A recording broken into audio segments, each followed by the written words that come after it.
as I've made it clear, I'm a legendary known I'm a garage mechanic. I'm a garage mechanic. Alright, and, well, being a garage mechanic for the last 3 centuries now, I've seen a few things, and we're wafting feathers still. One of the funniest things when I came into the garage trade was we actually had British Leyland and Austin and Leyland, and so we had Morris as well. We had Morris Itals and Leyland Minis and Austin Minis and Metros and Maestros and Montegos.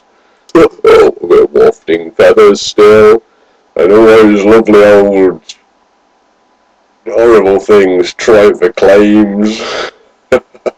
We're wafting feathers still. Well, I did my apprenticeship with an ex-Leyland mechanic, and he obviously got an affinity with all things British because he used to work for British companies. And he knew how to strip down and rebuild an SU carburettor and set it all up, and he could tell you if the needle was worn, if it needed adjusting, and how to adjust it, and why if you adjusted it up, which was opposite to everything else, it's richened, and down it weakened, and all the other way around, whatever it was, I can't remember now. And all the different things like the HLE carburettor, which is the height of performance. We're wafting feathers still. I looked at these things and I said, shit. So why? I looked through the Krypton tuning data book, and it was like carburettor, downdraft, CO reading, set to 1 to 2, 1600, twin choke Weber, 1600 gear, set 1.5 plus or minus 0.5, and it was 1 plus or minus 0.5, 0.5 to 1, or 0.5 to 1.5, or 1 to 2, or 1.5 to 2.5, and then we look at British stuff. 2.5 to 3.5, 3 to 4, 2.5 to 3.5. Everything was up in those figures, and I thought this was highly hilarious, and used to banter him a little bit about that, how shit it was, and we're wafting feathers still. And then the emissions laws came in. 91 was it? 92, the emissions law, 91 emissions laws came in, I think they were. And we had to start doing emissions tests on vehicles. So we had these gas analyzers which kept on breaking. They were amazing things. They kept on clogging up and had to be cleaned out. There were so many British cars on the road. They kept on clogging everything up. Now we've got rid of them all. These gas analyzers seem to last a lot longer. We're wafting feathers still. So, and I was reading a lot about these SU carburetors, and it turned out that the company SU, what it stands for now, silly, we're wafting feathers still. Now what I read was, there was backhanders being paid by English companies to make sure that English parts went onto English cars. And they couldn't give a shit how good or crap they were, as long as they were English. So you've got an Italian company, Weber and Delorto, which were making far superior carburetors. And because the SU carb was English, and these companies, Morris, Leyland, Austin, and all those other bankrupt companies were English, they were all in each other's pockets and giving each other backhanders to put the quality parts on. We're wafting feathers still, and it's a custom. The SU carburettor in relation to even the Stromberg carburettor, which was a similar carburettor, or the variable Venturi VV Weber carburettor, which wasn't the best of carburettors. It had a lot of faults, but it's like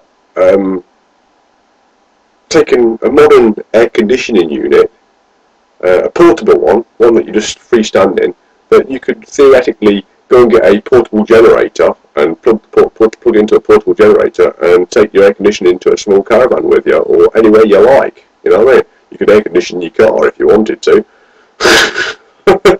Yeah, the horse air conditioning. And you could accustom the difference between the SU and a Weber variable Venturi as the difference between that modern air conditioning system and 27 slaves with feathers wafting you. Okay, that's the difference.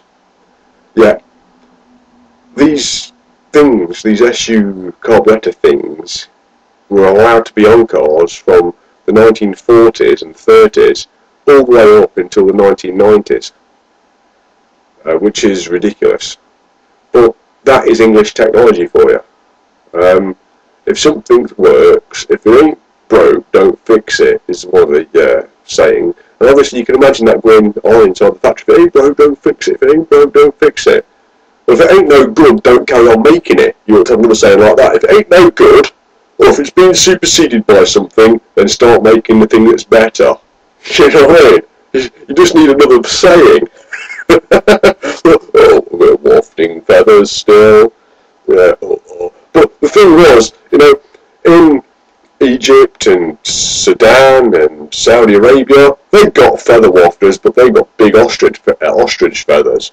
When we got feather wafters in England, we were using sparrow feathers.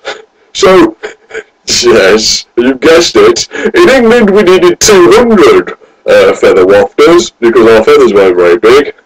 When they had ostrich feathers, they only needed 20. Oh yeah, SU carburetors. They were the height of technology. Oh yeah, look, wait, SUs! I'm going to put them on the opposite way in reverse flow and get a rub air system! Oh, fantastic. That brings me on to the A-series engine, which was, you know, it was a 1940s design, 1930s design, which carried on into the 1990s. Another height of technology engine. Followed closely by the K-series engine, which gave us all extreme amounts of head gaskets to do, which were great, especially as they were wet liners. And the cranks dropped out if you moved the engine while the head was removed if you didn't put the special tools on top, which was just fantastic. And then the replacement head bolts from the cheap English companies, when you came back for your second torque, which you were supposed to do a second torque on it, the bolts snapped because they were made out of cheap English metals, which was unbelievable. And the list goes on. They're just two instances of feather wafting in England.